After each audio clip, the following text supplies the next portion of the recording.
अपन बाबा छुड़िया गढ़ा बोल सोने से मेढ़ा बोल है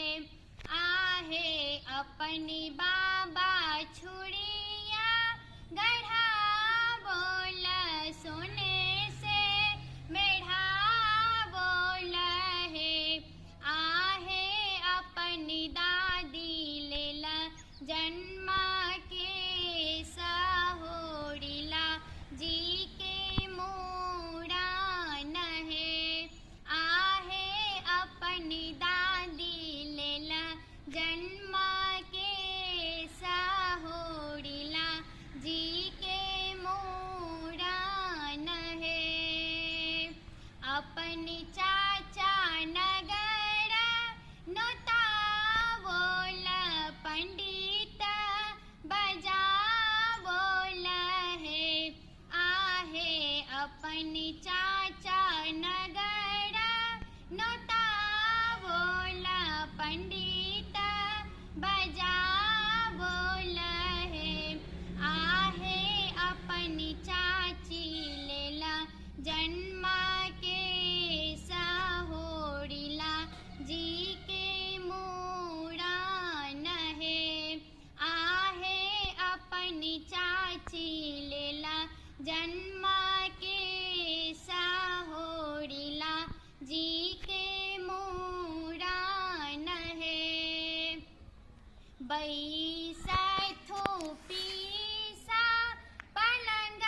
चढ़ी देथो शोभा आशीष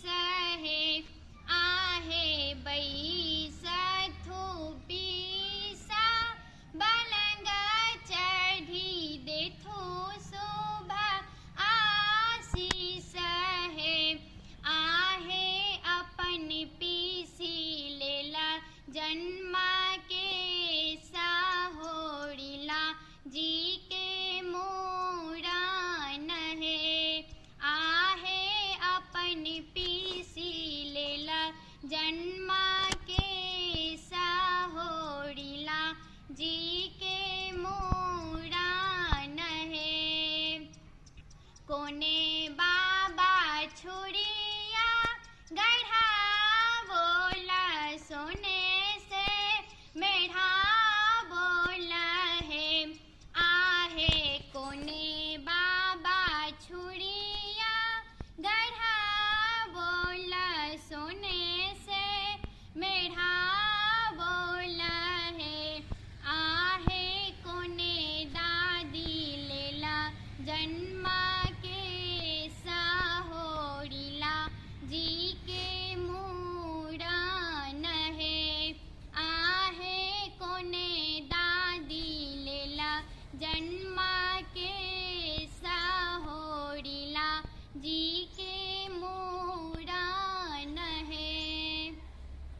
हम मानसी झा अहाँ सब गोटे के प्रणाम करे छी और आइ हम मूड़न के गीत लऽ के एलहुँ हैं कोने बाबा छुड़िया गढ़ाओल नीक लागत तऽ लाइक करब कमेंट करब और संतोष गुप्ता के यूट्यूब चैनल के सब्सक्राइब करब और वीडियो के शेयर जरूर करब। जय मिथिला जय मैथिली।